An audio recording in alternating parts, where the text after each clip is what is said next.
Corona ने एक बार फिर ठंडियों में वापसी कर ली है। संक्रमितों की संख्या लगातार उत्तर प्रदेश में बढ़ती जा रही है।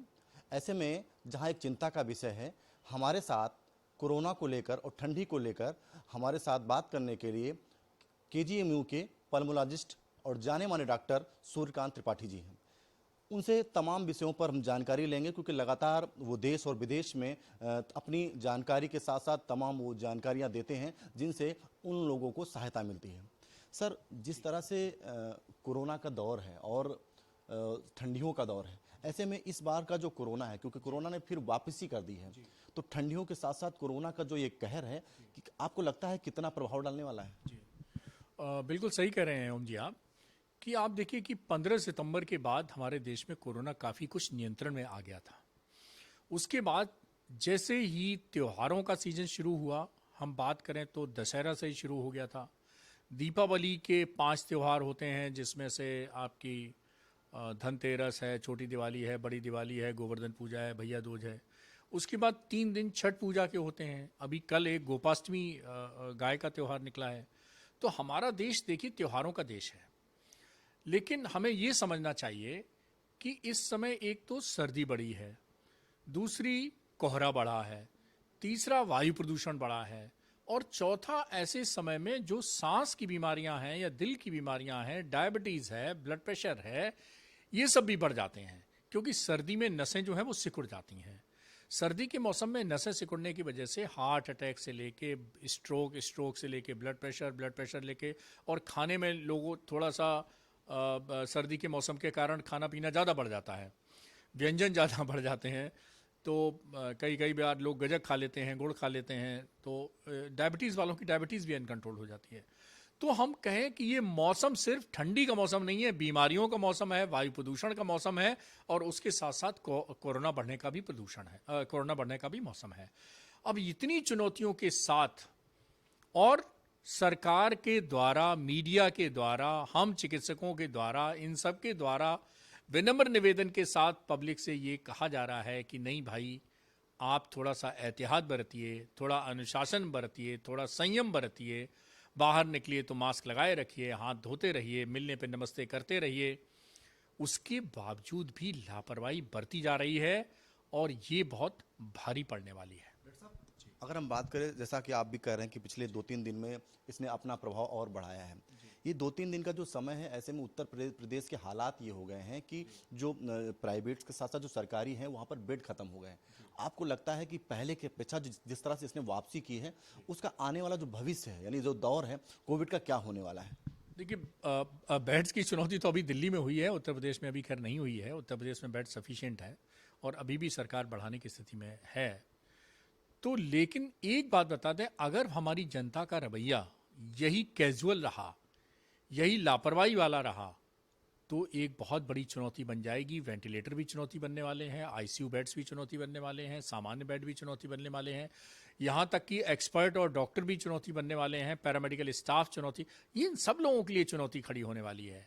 तो जनता को ये समझना चाहिए कि हमारी जरा सी भूल हमारे 23 करोड़ के लोगों का प्रदेश को एक संकट में डाल सकती है। उत्तर प्रदेश ने शुरू से लेकर पिछले 9-10 महीने में बहुत अच्छा कंट्रोल किया है।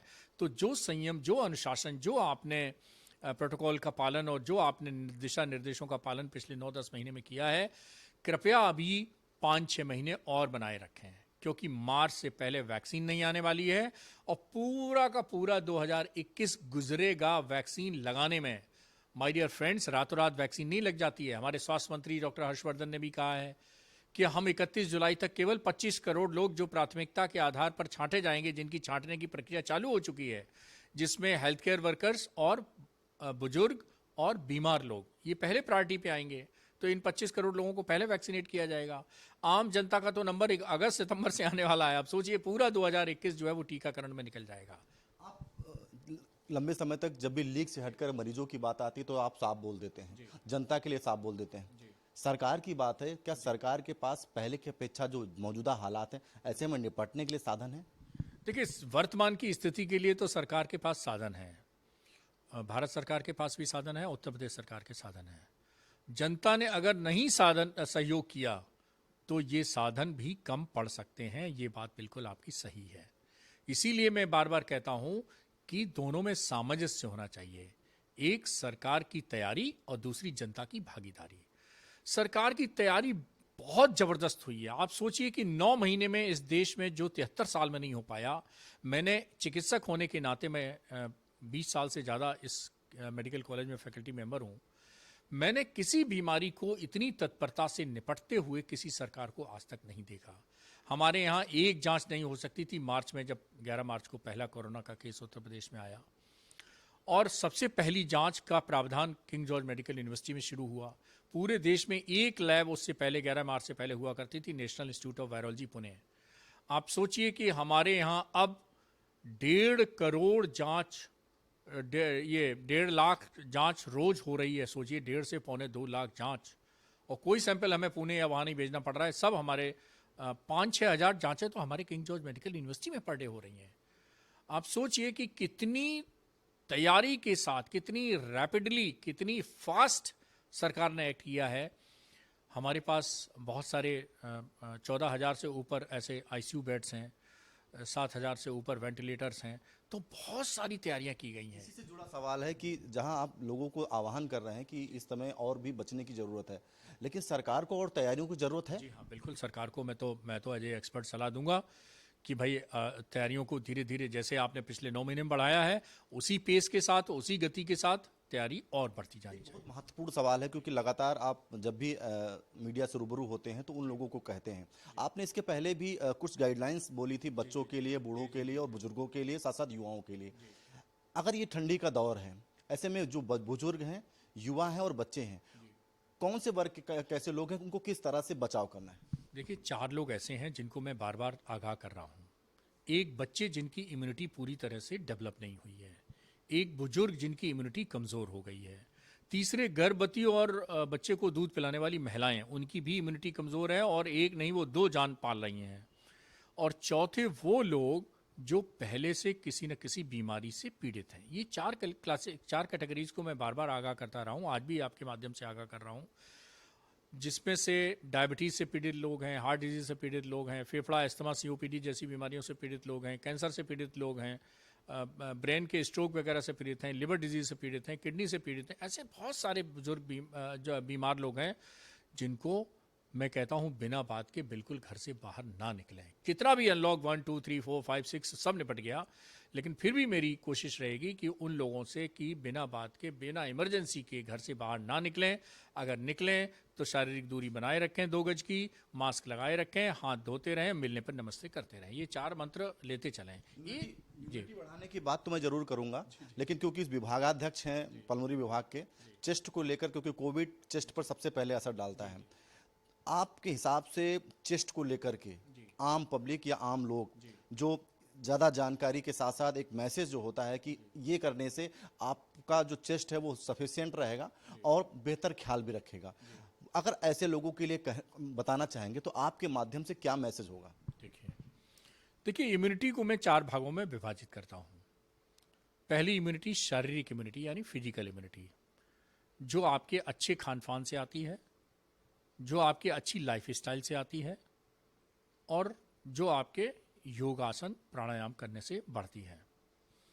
दूसरी इम्यूनिटी को मैं क्लासिफाई करता हूं, वो है मेंटल इम्यूनिटी। आपके मन में अगर कमज़ोर है, मन में ये बैठ गया है कि हाय मुझे कोरोना हो गया तो मैं मर जाऊंगा, तो आप वैसे ही मर जाएंगे।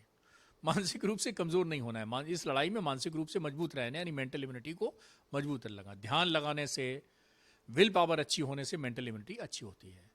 तीसरी इम्यूनिटी होती है स्पिरिचुअल इम्यूनिटी। जो जितना स्पिरिचुअल होगा उसकी इम्यूनिटी उतनी ज़्यादा होगी।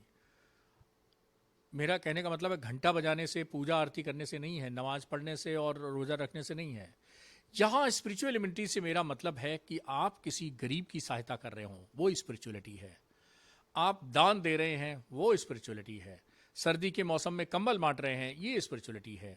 भूखे को खाना खिला रहे हैं, वो स्पिरिचुअलिटी है। जिन लोगों ने लॉकडाउन के दौरान 3 महीने तक लोगों को खाना खिलाया है, भूखे को खाना खिलाया है, अपने आप उनकी आध्यात्मिक इम्यूनिटी यानी स्पिरिचुअल इम्यूनिटी बढ़ गई है। मेरा स्पिरिचुअल इम्यूनिटी का मैं जब बात करता हूँ तो कोई धार्मिक इम्यूनिटी की बात नहीं कर रहा हूँ, या धार्मिक कृत्यों की। वो आपका व्यक्तिगत मामला है, वो आप पूजा करें, पाठ करें, नमाज करें, उसका अकाउंट अलग है भगवान के यहाँ, वो उसमें जाएगा। आखिरी इम्यूनिटी होती है एक ऑर्गन स्पेसिफिक इम्यूनिटी, यानी हर अंग के बारे में कुछ चीज़ें ऐसी होती हैं जो उस अंग की इम्यूनिटी को बढ़ाती हैं। उदाहरण के तौर पे मैं लंग का स्पेशलिस्ट हूँ, और ये लंग की बीमारी कोरोना से सबसे ज़्यादा प्रभावित लंग ही होता है, और इसी में निमोनिया या दूसरे कॉम्प्लिकेशन होने से डेथ होती है। तो लंग की इम्यूनिटी बढ़ाने के लिए आप क्या करें? लंग में हम एक बार में सांस लेते हैं आधा लीटर। कहाँ से सांस मिलती है हमको? पेड़ पौधों से। और दिन भर में 1 मिनट में हम सांस लेते हैं 15 बार। दिन भर में 350 लीटर ऑक्सीजन हमें इसी वातावरण से मिलती है। किन से मिलती है? पेड़ पौधों से। तो अब ये ऑक्सीजन इसी वातावरण से मिलती है। अगर ये वातावरण प्रदूषित होगा तो हमें गंदी वायु मिलेगी। गंदी मिलेगी तो फेफड़े में भी गंदगी फैलेगी और पूरे शरीर में भी जाएगी गंदगी, क्योंकि ऑक्सीजन पूरे शरीर में जाती है। तो हम कोशिश करें कि अपना पर्यावरण प्रदूषण ना करें। फॉर एग्जाम्पल, आप धूम्रपान कर रहे हैं तो अपना फेफड़ा भी खराब कर रहे हैं और वायु प्रदूषण भी कर रहे हैं। उदाहरण के तौर पे कोई ग्रामीण महिला अगर लकड़ी के चूल्हे पे खाना बना रही है तो धुआं फैला रही है, अपने भी फेफड़े खराब कर रही है, घर वालों के भी फेफड़े खराब कर रही है, वातावरण को प्रदूषित कर रही है। तो मोदी जी ने उज्ज्वला योजना चलाई हुई है, 8 करोड़ लोग परिवार उसका फायदा उठा चुके हैं। उठाइए और क्लीन फ्यूल को इस्तेमाल करिए खाना बनाने में। इसी तरह बहुत सारे काम हैं, कंस्ट्रक्शन का काम है, ट्रैफिक का काम है, इन सबसे वायु प्रदूषण बढ़ता है। तो कोशिश होनी चाहिए कि वायु प्रदूषण ना बढ़ने पाए, जिससे कि फेफड़े आपके इम्यून बने रहें। दूसरा, आप क्या कर सकते हैं? आपके घर में जैसे गंदगी हो जाती है तो आप क्या करते हैं? झाड़ू पोंछा लगा सकते हैं। तो क्या आपके दर्शकों को जान के ताज्जुब होगा, क्या फेफड़े का कोई झाड़ू पोंछा होता है? जी हाँ, डॉक्टर सूर्यकांत बताते हैं झाड़ू पोंछा होता है। बिल्कुल होता है। आप स्टीम लीजिए पानी उबाल के, वो झाड़ू पोंछा का काम करती है। पूरी गंदगी, दिन भर की जो गंदगी समाई है आपने, मैं तो आप पत्रकारों को भी सलाह दूंगा, शाम को जब घर पहुंचते हैं पानी उबाल के भाप लीजिए। भाप लेते रहेंगे तो फेफड़े की गंदगी, सांस की नलियां, सांस का मार्ग सब साफ होते रहेंगे। क्या फेफड़े का स्टेमिना और इम्यूनिटी बढ़ाई जा सकती है? जी हाँ, बिल्कुल बढ़ाई जा सकती है। कैसे? जैसे आप जिम में जाते हैं और अपना ऐसे ऐसे उठाते हैं तो बाइसेप्स मसल बढ़ जाती हैं, आपकी मसल स्ट्रांग हो जाती नहीं होते हैं। इसी तरह जब आप प्राणायाम करते हैं तो फेफड़े ऐसे फैलते हैं। नॉर्मली सांस लेते हैं हम, आधा लीटर सांस ली आधा निकाली, आधा लीटर सांस ली आधा निकाली, तो फेफड़े का मूवमेंट इस तरह होता है। जबकि प्राणायाम करते हैं आप, गहरी सांस लेते हैं तो ऐसे फेफड़ा फैलता है, ऐसे से फेफड़ा सिकुड़ता है। मतलब प्राणायाम मतलब प्राणों का आयाम, एक्सटेंशन ऑफ द ब्रीदिंग। तो एक्सटेंशन ऑफ द ब्रीदिंग करेंगे तो फेफड़े की वो संरचना जो नॉर्मली सुसुप्तावस्था में पड़ी रहती है वो भी खुल जाती हैं। तो फेफड़े की वो नलियां जो बंद पड़ी हैं, ब्लॉक पड़ी हैं, जैसे ना कहते हैं ना हार्ट में ब्लॉकेज हो गया तो साहब हार्ट अटैक हो गया, तो इसी तरह सांस की नलियां, एल्वुलाई जिन्हें हम छोटा छोटा कहते हैं, वो एल्वुलाई भी खुल जाती हैं। तो आपको अगर लंग का स्टेमिना बढ़ाना है तो प्राणायाम करना पड़ेगा। तो स्टीम लेते रहिए, प्राणायाम करते रहिए, प्रदूषण से बचे रहिए, धूम्रपान मत करिए, आपके फेफड़े अपने आप हो जाएंगे मजबूत। सवाल हमारा ये है कि उत्तर प्रदेश के साथ साथ विश्व में भी लगातार आप पल्मोनरी विभाग के माध्यम से ऐसे मैसेज विश्व के तमाम पटलों पर देते रहते हैं। एक पर्सनल आपसे सवाल है कि डॉक्टर साहब का सुबह कैसे होता है और सुबह कैसे, क्योंकि पल्मोनोलॉजिस्ट हैं, चेस्ट को लेकर के लगातार आप जनता के सामने देश में प्रदेश में मैसेज देते हैं। ये जो हमारे दर्शक हैं और तमाम लोग जानना चाहते हैं कि एज ए पल्मोनोलॉजिस्ट सुबह उठने के साथ साथ किस तरह की रूटीन होती है और कैसे लोगों को क्या करना चाहिए। मैं अपना व्यक्तिगत रूटीन बताऊं। देखिए, व्यक्तिगत रूटीन मेरा बहुत सिंपल है, बहुत साधारण है। तो सुबह 6:30 और 7 के बीच में किसी भी समय मैं सुबह उठता हूं, और उठने के बाद जो है मैं बाहर अपने लॉन में वो ब्रश वश करने के बाद, फ्रेश होने के बाद वॉक करके अखबार पढ़ता हूँ। अखबार पढ़ने की मुझे आदत है, अभी भी डिजिटल एरा में भी मैं अखबार पढ़ता हूँ, लेकिन अखबार में बैठ के नहीं पढ़ता हूँ। और मेरे मोबाइल में एक स्टेप्स का एप्पल वो लगा हुआ है, सॉफ्ट प्रोग्राम लगा हुआ है। तो मैं जब चलता हूँ तो मेरे स्टेप्स काउंट होते हैं। तो मोबाइल जेब में डाल लिया, स्टेप्स काउंट होते हैं। तो करीब 2000 स्टेप्स के साथ मैं अखबार पढ़ लेता हूँ, तो 2000 स्टेप्स मेरे पूरे हो जाते हैं। उसके बाद लॉन में ही, जैसे अभी तो सर्दी का मौसम है तो लॉन में ही फिर हम और हमारी पत्नी जो है वो चाय पीती हैं। और चाय हम एक्चुअली चाय का हमारे प्रदेश में ज़्यादा आदत है, तो हम क्या करते हैं, पूरी कप चाय नहीं लेते हैं, आधा आधा कप चाय 2 बार लेते हैं। तो ज़्यादा चाय पीने का भी सुख मिल जाता है, और मतलब दोबारा दूसरे कप में चाय आई, मतलब ये हो गया कि 2 बार चाय पी लियो, और क्वांटिटी भी ज़्यादा नहीं हो पाती है। फिर उसके बाद हम फ्रेश अप होते हैं अपना, और फ्रेश अप होने के बाद यूजुअली ब्रेकफास्ट में हम क्या करते हैं, हालांकि बहुत लोगों को ताज्जुब लगेगा, अभी इतनी सर्दी में भी तो मेरा जो मेन मुख्य नाश्ता है, नाश्ता में कोई भी ले लेता हूँ, पराठा सब्जी ले सकता हूँ, पोहा ले सकता हूँ, दलिया ले सकता हूँ, कुछ भी ले लेता हूँ, कोई ऐसा हार्ड एंड फास्ट नहीं। शुद्ध शाकाहारी हूँ इसलिए शुद्ध शाकाहारी लेता हूँ। लेकिन उसके पहले खीरा, सेब, टमाटर कटवा के उसके मैं 1 प्लेट वो लेता हूँ। अभी भी सर्दियों में भी लोग कहते हैं कि खीरा क्यों लेना चाहिए। जी, कुछ पूछ रहे हैं। छोटा सा लास्ट और आखिरी सवाल, प्रधानमंत्री और मुख्यमंत्री लगातार 2 गज की दूरी, मास्क जरूरी, जीवन के लिए कितना महत्वपूर्ण है? इसी से जीवन चलने वाला है। अगर आपको लगता है कि जीवन महत्वपूर्ण है तो प्रधानमंत्री जी ने देखिए जन जागरण से एक कार्यक्रम शुरू किया था।